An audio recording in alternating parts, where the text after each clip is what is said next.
A very serious matter that has been circulated by the Governing Council of Plympton International College.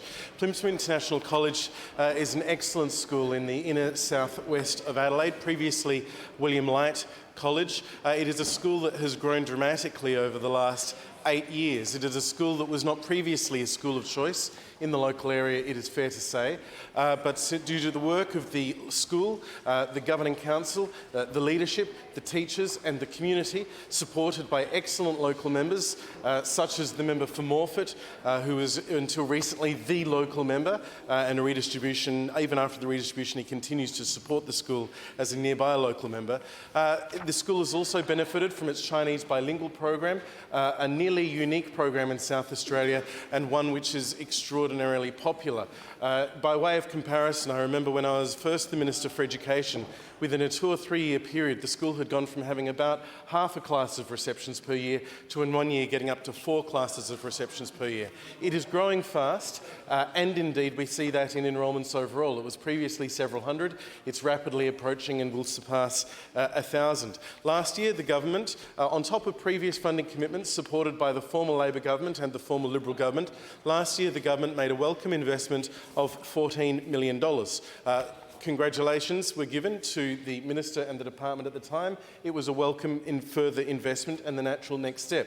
That $14 million was to support the demolition of end-of-life and very poor condition buildings that currently house music rooms, home economics, the library and technologies, buildings 1, 4, 5 and 8. And instead build a multi-storey complex for music, the library, 2 home ec areas, a technology suite, canteen and 6 general learning areas and classrooms. General learning areas / classrooms. As a result of increasing and escalating costs, which are not unique to this site, the school has been advised that the technology suite and indeed one of the 2 home ec rooms won't be able to be continued any further. The value management that has been required there is not unique to this site, but it highlights that where the school community and the department signed off on, supported by the budget process, a need for these extra buildings, that funding is no longer sufficient. In previous years, the Minister has provided some supplementary funding to some school projects in acknowledgement of increasing costs, and in tomorrow's budget, the opposition hopes that this is an example where such a process may happen again. It would be nice to see the full scope of works continued. The school continues to grow and the school continues to be desired.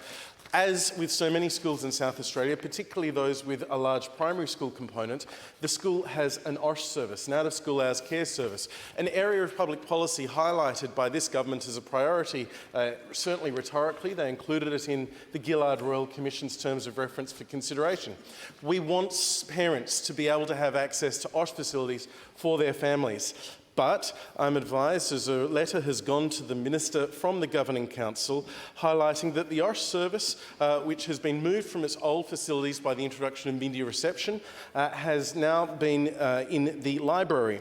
The library and in fact I'll quote from the letter, with the introduction of media intake receptions in 2024, the school was required to move its OSH location to accommodate new students.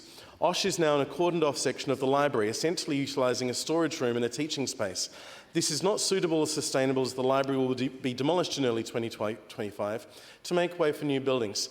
The capital funding previously earmarked for the school is insufficient even to cover the additional classrooms required, hence cannot be diverted to this project.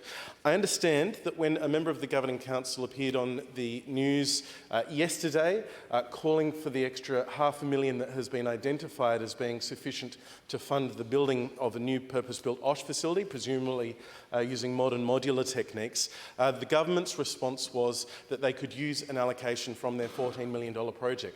I've identified in my comments today why that is not possible, why the school is already stretched in the expenditure of its $14 million to get those resources that are needed for the school. But an OSH is really decreasingly an optional extra for schools. OSH are expected in a school, and Plympton needs a place for its OSH to go. The OSH also supports students at Errington School next door, a special school serving some of the most vulnerable students in the inner southwest and beyond. We call on the government to support Plympton and Errington by the provision of extra funding, both to fulfil the scope of works at Plympton, but in particular this extra $500,000 that is necessary to deliver the OSH service at Plympton. If not identified in the budget papers, perhaps out of the minor works budget, from which there would be sufficient funding to deliver this project. We call on the Minister to respond and support the community at Plympton International College. Member for Stewart.